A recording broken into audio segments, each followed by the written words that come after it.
gold to Gum Sand, or Big Gold Mountain as Bendigo was known to all Chinese. Their proud history is displayed in Bendigo's Golden Dragon Museum.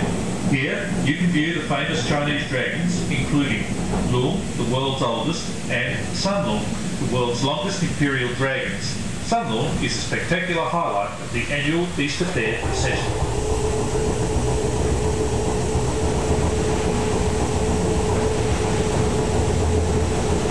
On the left is St Killian's Church, one of the largest wooden churches in the Southern Hemisphere, and the fourth church in Hillview. St Killian's was started by the Catholic priest Diego, including work on the Sacred Heart Cathedral, which we saw earlier on.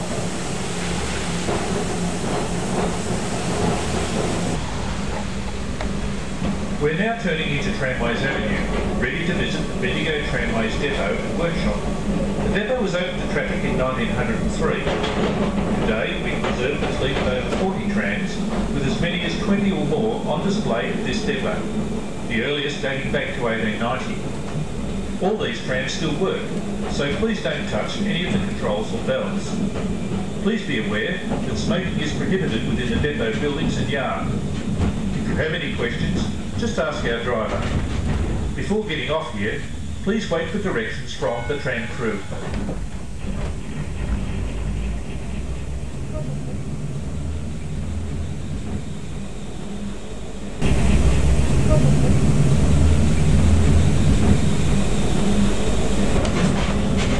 Okay, welcome to the Bendigo Tramways Depot Museum and Workshops. The next tram will be to take on. Started off with trams in 1890 with battery trams, so this is one of our battery trams, what we're doing up currently. So I had a row of batteries, it only lasted 6.5 weeks. Power of the battery wasn't that so good, so they had to be pulled by buses. Okay, this one's 369, it come from Adelaide originally before it come to Bendigo. We purchased it for $1.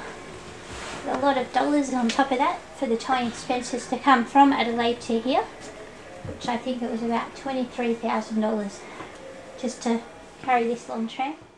Most of our trams are second-hand from different places around Australia and over the world, but we have none over the world at the moment because we've either done them up for the American type people and sent them back. But our Burnies are ours to keep. We had 5 Burnies, 16 trams, all in operational order. We got that for $1 too, but we were robbed. There was a lot of work involved, a lot of trams of wear and tear, paint and all that when the STC closed in 1972, because we resumed back in that same year of December as the Talking Tram, and we've been that ever since. For a few months.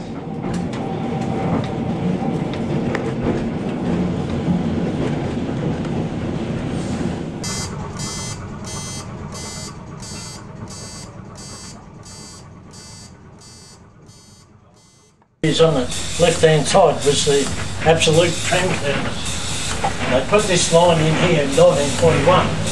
It was called the temporary track. It's still closed. They haven't told us to get off it yet. It's been put down. They built a Commonwealth Ordnance factory on the outside. It was supposed to be only temporary. We're about to turn off the main Echuca Road into Nolan Street. This section of track was added during the Second World War to take the workers by tram to the Commonwealth Ordnance Factory, which we'll see shortly, up near the North Bendigo terminus.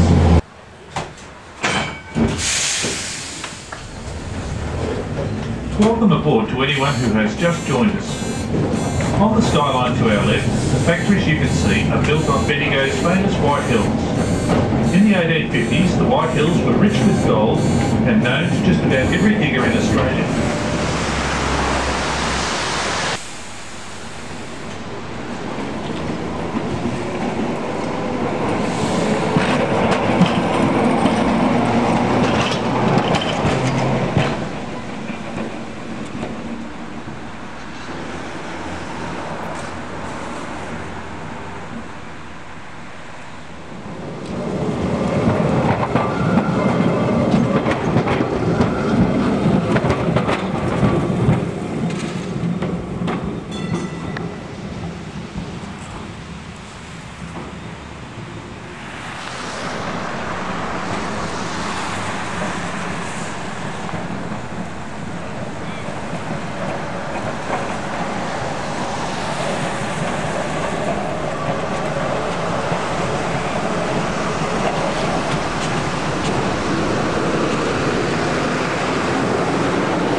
Its church, one of the largest wooden churches in the southern hemisphere, and the fourth church in Ilkley.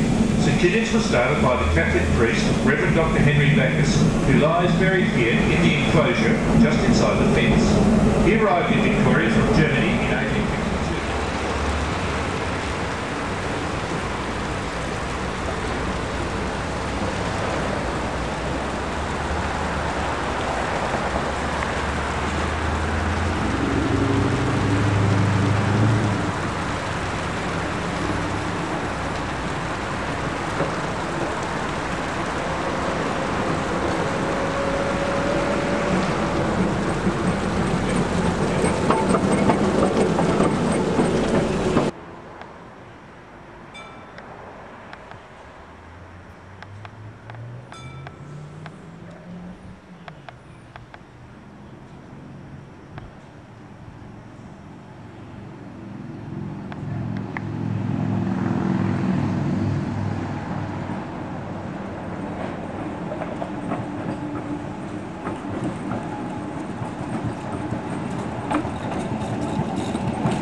Passengers and passing horses, and they used so much water. Bendigo's modern tram.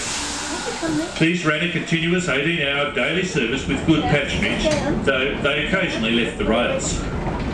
Then, in 1931, the State Electricity Commission took over and ran the system until it closed in 1972.